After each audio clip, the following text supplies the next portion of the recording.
청주 연구 SK호크스 남자 핸드볼팀에서 코로나19 집단 감염이 발생했습니다. 선수들이 SK하이닉스 직원들과 접촉했을 가능성이 있어 비상이 걸렸습니다.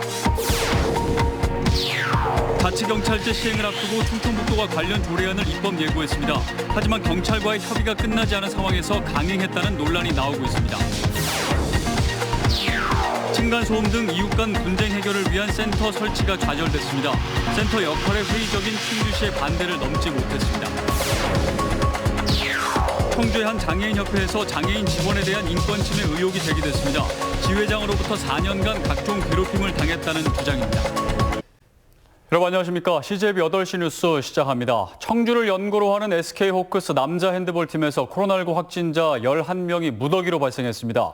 코치진과 선수 가릴 것 없이 집단 감염된 가운데 이들이 SK하이닉스 기숙사에서 생활을 해와 접촉 가능성이 있는 직원 수백 명이 검사를 받게 됐습니다. 박원 기자입니다. 지난달 9일 청주에서 무관중으로 마지막 홈경기를 치른 뒤 시즌을 마친 SK호크스 남자 핸드볼팀에서 집단 감염이 발생했습니다. 감독과 코치, 전력분석원 3명과 선수 8명 등 모두 11명입니다.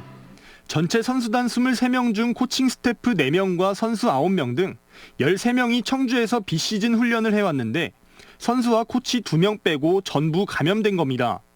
나머지 선수 10명은 국가대표 선발이나 재활 등으로 현재 팀을 떠나 있는 것으로 확인됐습니다. 문제는 선수들이 지난 18일부터 하나둘 순차적으로 발열과 기침 등의 증상을 보였지만 진단검사를 곧바로 받지 않았다는 겁니다. 첫 증상 발현 6일째인 어제서야 검사를 받아 초기 대응이 늦었다는 지적입니다. 누구든지 증세가 나타나면 곧바로 진단검사를 우선 받고 그리고 외부인과의 접촉을 피하고 그리고 공동이용시설을 자제하는 것이 확산을 막는 방법입니다. SK하이닉스도 초긴장 상태입니다. 현재 호크스 선수단은 청주시 향정동에 위치한 SK하이닉스 내 기숙사 13층에서 생활하고 있는데 선수단이 식당과 매점, 엘리베이터 등에서 직원들과 접촉했을 가능성이 있기 때문입니다.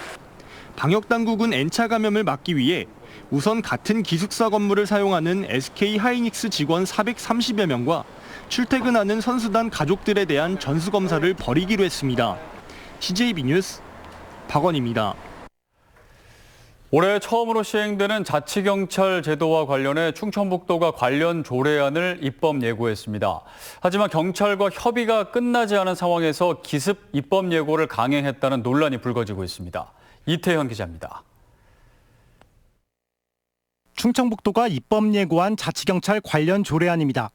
2조 2항을 살펴보면 자치경찰 사무의 구체적 사항과 범위를 개정할 때 도지사가 충북경찰청장의 의견을 들을 수 있다로 규정돼 있습니다. 이는 경찰청장의 의견을 들어야 한다는 경찰청의 표준 조례안과 분명한 차이를 보이고 있습니다. 이렇게 될 경우 예를 들어 현재 지자체가 맡고 있는 주정차 단속 업무를 자치경찰로 이관하려 할 때 경찰 측 의견 청취 없이 조례 개정으로 이관이 가능해집니다. 현장에서 자치사무인지 자치경찰 사무인지 분간이 안 된 상태로 경찰이 모든 것을 수행해야 되는 어려움이 생길 수 있습니다. 조례안 16조 역시 충청북도와 경찰 간 협의가 끝나지 않은 상황에서 입법 예고된 사례입니다. 경찰청 표준조례안에는 자치단체가 자치경찰 업무를 수행하는 경찰 공무원에게 후생 복지와 관련한 예산을 지원할 수 있도록 돼 있지만 충북의 조례안에는 자치경찰 사무국의 직원으로 예산 지원 범위가 좁혀져 있습니다. 충청북도는 범위를 경찰청의 표준 조례안과 같이 확대할 경우 지방 예산으로 감당할 수 없는 규모라고 설명했지만 17개 시도 중에 경찰청의 표준 조례안과 다른 곳은 충북과 제주 둘뿐입니다. 그게 완전히 구분돼서 사면 안 되거든요. 사무와 조직과 신분이 국가경찰인데 이것을 지방에서 부담하는 것은 오는 7월 자치경찰제 시행을 앞두고 충청북도가 경찰의 사전 통보 없이 입법 예고를 강행한 것은 자치경찰 운영 과정에서 주도권을 잡겠다는 분명한 의지를 드러낸 것으로 보입니다. CJB 뉴스 이태현입니다. 국내 1위 시멘트 업체인 쌍용양회가 강원도 영월에 대규모 산업 폐기물 매립장 조성을 추진하고 있습니다. 매립장 예정지와 불과 2-3km 떨어진 제천시와 단양군 주민들이 반대 대책위를 출범하고 결사 저지에 나섰습니다. 이윤영 기자입니다.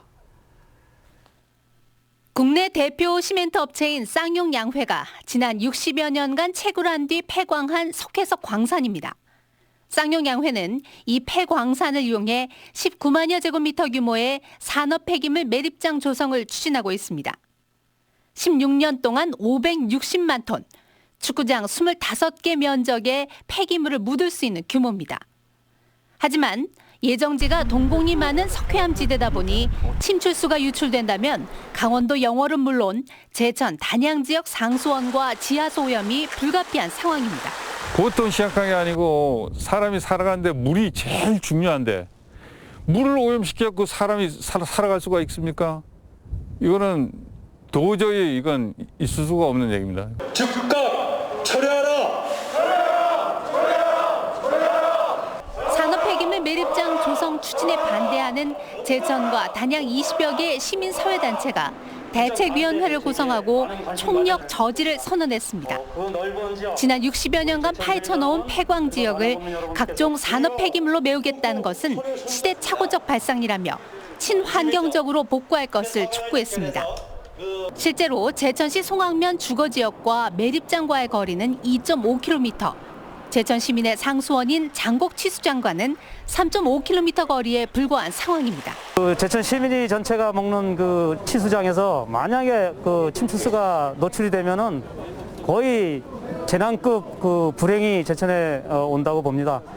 앞서 제천시도 시민단체와 함께 폐기물 매립장을 총력 저지하겠다는 의지를 밝혔습니다. 시민단체들과 발맞춰서 매립시설이 더 이상 유치되지 않도록 적극 반대 투쟁을 하겠습니다. 제천시와 대책위원회는 다음 달 9일 열리는 환경영향평가 공청회에 참석해 반대 입장을 거듭 천명할 계획입니다. CJB 뉴스 이윤영입니다. 청주시 의회가 층간소음 등 이웃 간의 분쟁 해결을 위한 상설센터 설치 조례를 추진해 관심이 컸는데요. 하지만 조례 제정에 반대하는 집행부의 문턱을 넘지 못하고 좌절됐습니다. 조용관 기자입니다. 보복 스피커가 유행하고 폭행과 살인으로까지 이어질 정도로 사회적 문제가 되고 있는 층간소음. 청주시의회 경제환경위원회에서는 층간소음과 주차, 흡연, 애완견 갈등 등 이웃 간 분쟁을 조정하는 센터 설치를 두고 의원들과 집행부 간 이견이 첨예했습니다. 조례를 대표 발의한 최동식 의원은 갈등 관리 전문 인력이 현장에 개입해 사회적 갈등 비용을 줄여야 한다고 주장했고, 상당수 의원들도 생활 속 이웃 간 분쟁의 심각성에 대해 공감했습니다. 해당 조례가 제정돼 운영된다면 중재자가 있기 때문에 감정적으로 격앙되어 있어도 중재가 가능할 뿐만 아니라 상대의 얘기를 줄 수 있기 때문에 갈등이 관리해서 수월한 측면이 있습니다.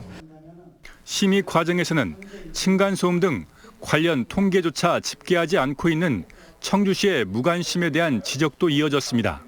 시에서 모범적으로 이 갈등조정위원회를 만들어서 시민들이 진짜 법이나 경찰까지 대동하지 않는 사례들이 발생하지 않았으면 좋겠다라는. 하지만 청주시는 이웃 분쟁 조정센터의 역할에 회의적인 반응을 보이며 2년 전 제정된 공동주택 관리 조례를 활성화하자는 입장을 굽히지 않았습니다. 조례는 대표 발의한 최동식 의원의 돌연 철회로 자연 부결됐습니다. 이웃 분쟁 종류가 좀 광범위하지 않나. 생활 분쟁까지 포함하고 있기 때문에 우리 행정기관이 이제 모든 사법 문제까지 해결을 요구받는 상황을 초래할 수 있고요. 사실상 청주시의 반대로 좌절된 이웃 분쟁 조정센터를 경기도 평택시는 지난해 2월부터 운영해 시민들의 호응을 얻고 있습니다. CJB 뉴스 조용광입니다. 청주의 한 장애인협회에서 장애인 직원에 대한 직장 내 괴롭힘과 인권 침해가 있었다는 주장이 제기됐습니다. 지회장에게 문제를 제기했다는 이유로 4년간 각종 괴롭힘이 이어졌다는 건데 지회장은 사실 무근이라며 팽팽히 맞서고 있습니다. 진기훈 기자입니다. 청주의 한 장애인협회에서 5년간 일한 A씨는 지난 2017년 지회장에게 부적절한 회계 처리 문제를 제기했습니다. 지회에서 위탁 운영하는 카페 수익과 업무 추진비 등 내부 지출에서 부적절한 회계 처리가 있었던 겁니다. A씨는 문제 제기 후 지회장의 지속적 괴롭힘이 돌아왔다고 토로합니다. 장애인인 A씨의 걸음걸이를 동물에 비유하거나 보행 보조기구를 차에 옮길 때 동료 직원들에게 도와주지 말라고 지시하고 전 직원 앞에서 모욕적 발언을 일삼는 등 4년간 괴롭힘이 이어졌다고 주장합니다. 무슨 일만 생기면 네가 그랬지라며 의심하고 닥달하고 아니라고 해도 도대체 내가 알지도 못한 일들을 다 내가 했다고 뒤집어 씌워 악다구미를 쓰고 공격을 하고 너무도 참담해서 사무실에서 죽을까도 생각했었고. 결국 A씨는 지난달 퇴사했고 함께 일했던 동료 직원들이 A씨의 피해 사실에 대한 확인서를 써주기도 했습니다. 4년 동안의 이런 아픔을 저는 뼈저리게 옆에서 느껴왔고 또 왕따 진짜 용서를 할 수가 없습니다. 인권 침해 문제가 재발되지 못하도록 철저하게 조사해야 합니다.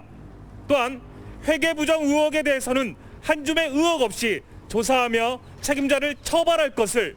이 같은 주장에 대해 해당 지회장은 위탁 운영하는 카페 수익과 업무 추진비 등에서 한치의 회계 부정도 없었으며 해당 직원에 대한 괴롭힘도 일체 없었다는 입장으로 법적 대응을 검토하고 있다고 밝혔습니다. A씨는 청주시에 정식 민원을 제기하는 한편 직장 내 괴롭힘에 대한 인권위원회 진정 접수도 고려 중입니다. 하지만 A씨 주장이 받아들여지더라도 지회장은 협회 내 사용자 격이어서 달리 처벌할 수 있는 근거가 없습니다.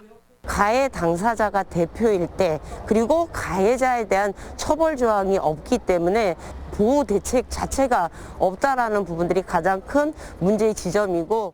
양측의 주장이 첨예하게 대립하는 가운데 청주시는 관련 자료와 당사자 면담 등을 통해 진상 파악에 들어간다는 방침입니다. CJB 뉴스 진기훈입니다.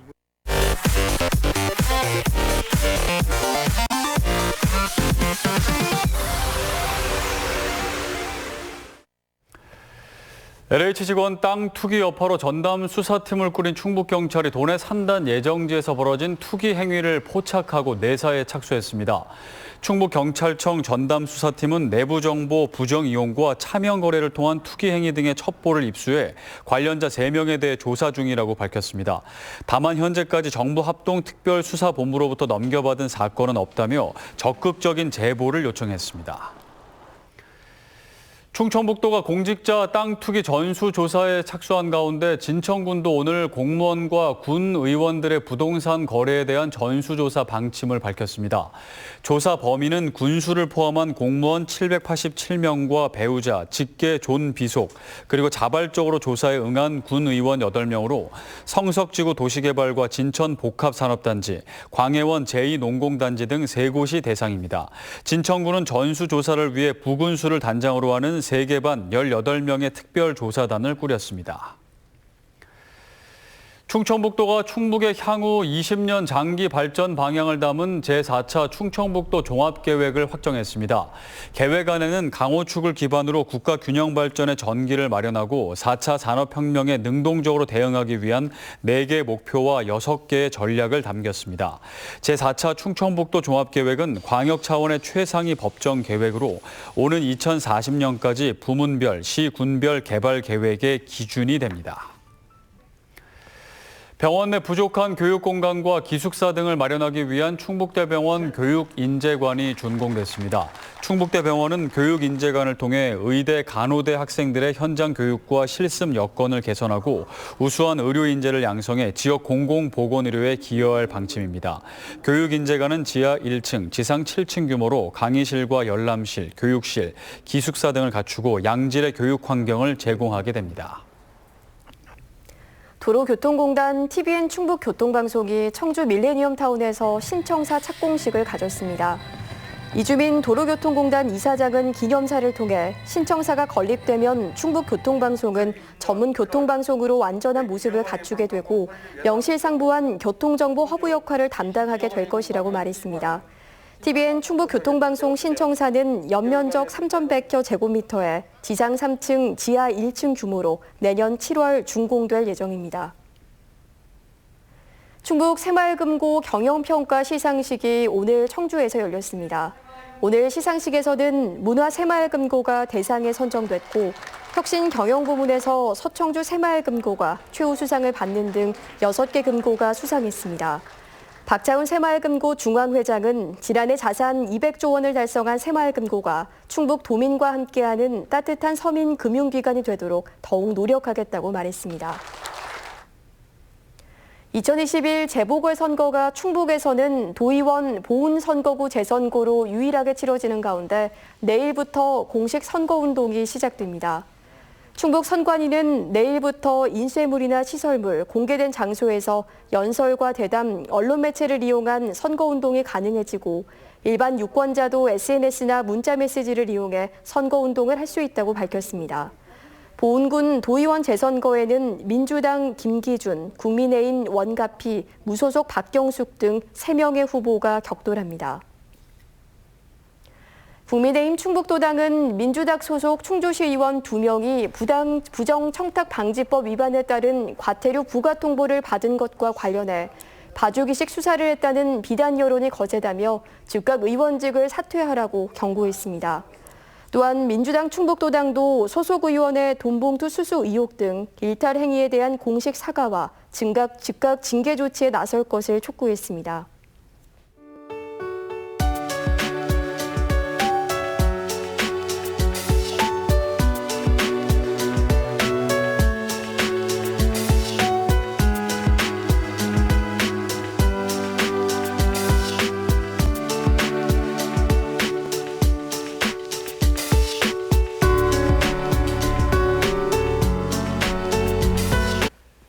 CJB 8시 뉴스를 모두 마칩니다. 시청해주신 여러분 고맙습니다.